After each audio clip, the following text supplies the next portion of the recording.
You know that feeling when you skip a shower for a couple days and start to feel gross? Now imagine doing it for 8 months. And not because there's no water, but because you think it proves your power. Queen Isabella of Castile did exactly that proudly. And here's the twist, she wasn't even the dirtiest queen in Europe. We picture medieval royalty in spotless gowns, glittering jewels, and portraits where everyone seems to smell like roses. But the truth? The poorest peasant bathing in a river once a week was cleaner than the queen on her throne. The woman scrubbing floors had fresher breath than the royal who hosted grand banquets. Take Queen Elizabeth there. Sugar was more expensive than gold in the 1500s, and she was addicted. Candied violets for breakfast, ginger for snacks, and a dessert made of pure sugar paste. By 40, her teeth were brown. By 50, they were black. By 60, many had fallen out, and foreign ambassadors kept their distance because her breath was described as the stench of a rotting horse. But here's the truly medieval twist. This became a fashion trend. Court ladies painted their own teeth black to imitate her. Soot, honey mixed with charcoal, anything to look wealthy. Imagine a glittering ball at Windsor Castle, gowns sweeping across filthy floors, and every smiling mouth revealing deliberate decay. Perfume couldn't hide the smell, it only mixed with it. And this is just the first crack in the porcelain mask of medieval queenship. If this is how the day started, can you guess what was crawling under those gowns? Would you still want to trade places? Now let's talk about something historians often skip. What happened when a queen got her period? Forget anything remotely clean or sterile. Royal women used strips of old linen, rinsed in cold water and reused for years. And here's the part that might make you shudder. They often washed those cloths in stale urine. Chamber pots were left to stand until the liquid turned into ammonia. Then it was used as detergent. Imagine placing that against the most sensitive part of your body month after month. A German princess in 1456 wrote in her diary about winter gatherings where several court ladies were menstruating at the same time. The smell in the great hall was so strong that the Duke ordered all windows thrown open despite the freezing air. Some women tried moss as an alternative, stuffed into cloth pouches. It absorbed blood well, but was never cleaned properly. They didn't know it, but they were breeding bacteria right next to their skin. And bathing? Unthinkable. Medieval medicine claimed immersing a menstruating woman in water could kill her. So for 1 week every month, they layered fresh sweat, blood and urine-washed fabric over already unwashed skin. Now picture it, the queen, draped in silks worth a fortune, standing in a hall heavy with incense and perfume. The fragrance isn't just for beauty, it's camouflage. Would you be able to smile and curtsy, knowing the air was thick with that? Every single medieval queen, princess and duchess had lice. Not might have, definitely had. Delousing was built into the daily schedule. Each morning, noble ladies sat while servants combed through their hair, pulling out lice and eggs onto a special lice cloth that was then burned. This wasn't a quick task, it could take hours. Some infestations became legendary. Queen Isabeau of Bavaria's was so severe that her hair had to be cut off entirely. A court physician counted over 1,000 lice in just one small section before giving up.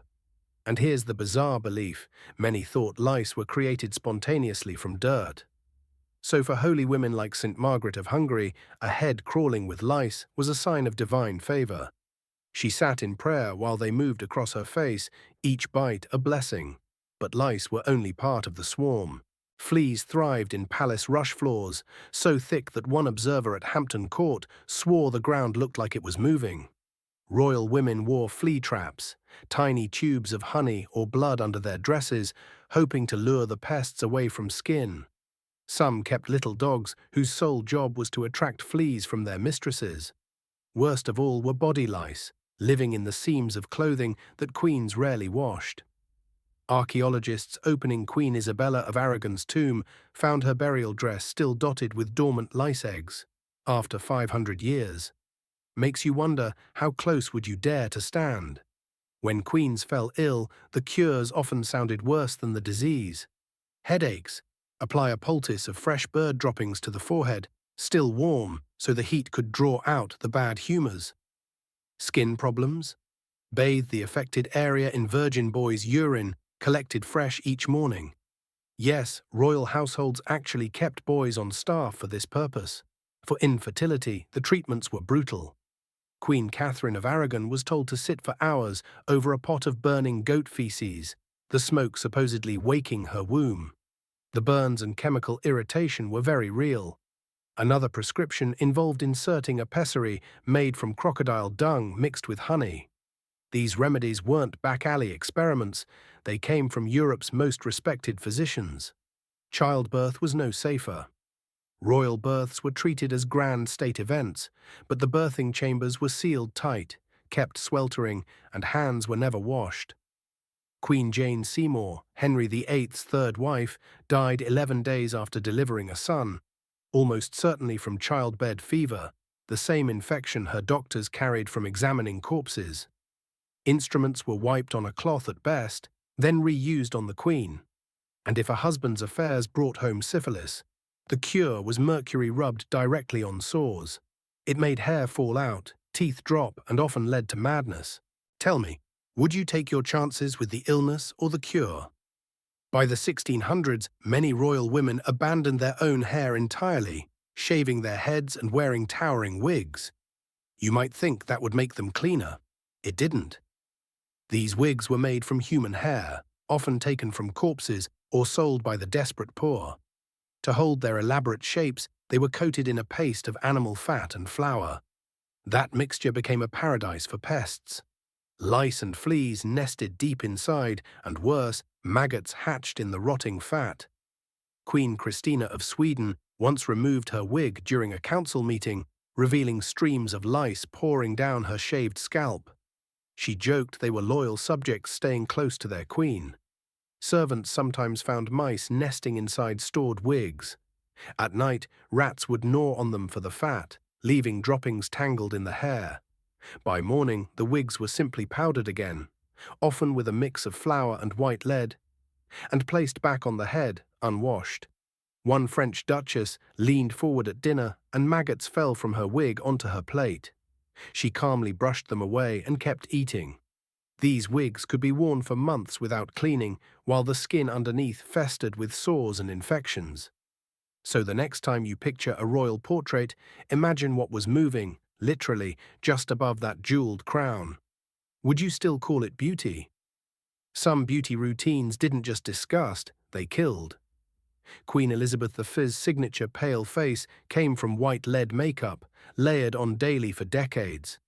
The lead poisoned her slowly, causing memory loss, abdominal pain, and eventually death. Yet even as her skin rotted, she applied more to hide the damage it caused. Others pushed the danger further. Diane de Poitiers, mistress of the French king, drank gold chloride daily, convinced it kept her young.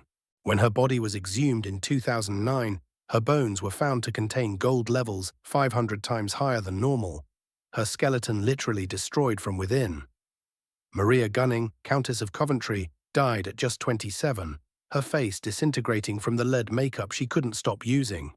Fashion demanded sacrifices in every feature. To achieve the high foreheads of the time, women smeared a mixture of cat feces and vinegar to remove hair.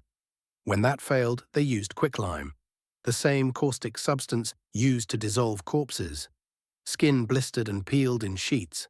For rosy cheeks, they used mercury sulfide. For bright eyes, drops of deadly belladonna that could cause hallucinations and blindness. These women knew the pain and saw the decay, but instead of stopping, they covered it with more poison. Tell me, if beauty was slowly killing you, would you dare to face the court without it? Royal clothing was a breeding ground for filth. Queens wore the same undergarments for weeks, sometimes months. Corsets, stiffened with whalebone or wood, were never washed. Cleaning would ruin them. Over the years, they absorbed sweat, skin cells, menstrual blood, and body oils until they turned yellow, then brown, then almost black. Wardrobe records of Mary, Queen of Scots, note some corsets were burned because no amount of perfume could mask their stench. Outer gowns, worth more than most homes, were treated the same. They were rarely cleaned. Instead, servants hung them near fires and burned herbs, letting smoke and scent mask years of grime. Some dresses were worn so long that the fabric literally rotted on the body. At court functions, seams could split open mid-dance because the material had decayed. And then there was the deadly side of fashion: poisoned dresses. Rivals would gift a queen an exquisite gown soaked in mercury or arsenic solution. No one washed a brand new dress, so as she wore it, her sweat drew the poison into her skin. Illness would creep in over weeks, the cause hidden behind silks and embroidery. Some queens even hired dress testers to wear new gowns first. Imagine having to ask someone to risk their life just so you could look beautiful for the next ball. Would you put it on without knowing? The palaces themselves were no cleaner than the women who ruled them. Versailles, the glittering jewel of European luxury, was also a reeking cesspit. During grand balls, with thousands of guests and few facilities, aristocrats relieved themselves in stairwells, behind curtains, even in the corners of gilded rooms. One account tells of human waste hidden behind a tapestry in the Queen's chambers, left by a duchess who simply couldn't wait for a chamber pot. Even those golden pots weren't always emptied right away. In winter, they might sit for days, the ammonia so strong it burned the eyes. A Russian ambassador wrote he could smell the palace from a mile away. Floors were covered with rush mats, changed only once a season. These soaked up spilled wine, grease, urine, vomit, becoming perfect breeding grounds for fleas and rats. The most disturbing, even throne rooms weren't spared. When court sessions dragged on, nobles would defecate behind the throne itself. The king and queen sat in place, pretending not to notice, while courtiers held perfumed cloths over their noses. Perfume, incense, and scattered herbs tried to mask the stench, but the air was always thick, a mixture of rot, sweat, waste, and desperation.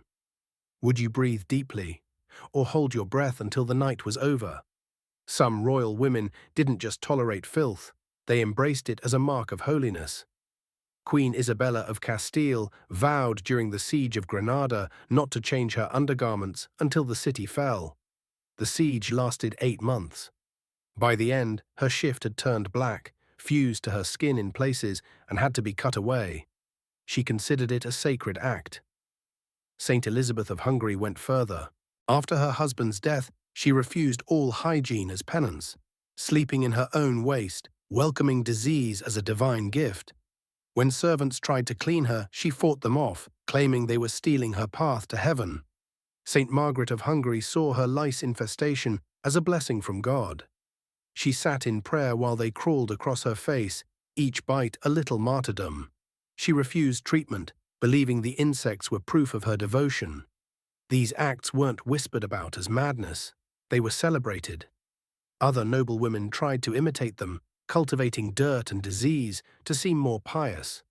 So tell me, if sainthood meant living in filth, would you choose to be clean and risk being seen as less holy, or embrace the stench in the name of faith? And then there was the legend of Elizabeth Bathory, the Blood Countess of Hungary. Rumor said she murdered hundreds of young women and bathed in their blood to preserve her youth. The reality, if even partly true, was far from the romanticized image. Human blood clots in minutes, turns brown, and smells foul. Sitting in a tub of it meant being coated in rotting, congealed matter that stuck to the skin in thick, rancid layers. Servants testified they had to scrape it off her body with tools, gagging from the stench. Flies and vermin swarmed the warm bath chamber, drawn to the decay. Yet Bathory supposedly repeated this ritual for years, convinced it kept her beautiful. Whether every detail was true or not, the fact people found it believable says everything about medieval hygiene. A queen's day could begin in months-old sheets crawling with bedbugs, her body wrapped in urine-washed linen, corset black with sweat, gown alive with lice, and a wig hiding festering sores. Illness meant being smeared with feces or mercury. Beauty meant painting lead onto rotting skin. They had clean water. They had servants. They could have chosen hygiene, but chose superstition, vanity, and poison instead. Crowns glittered above lice-infested heads, jewels covered diseased bodies. So now tell me, when you see a royal portrait, can you still picture roses, or do you see the rot beneath the gold?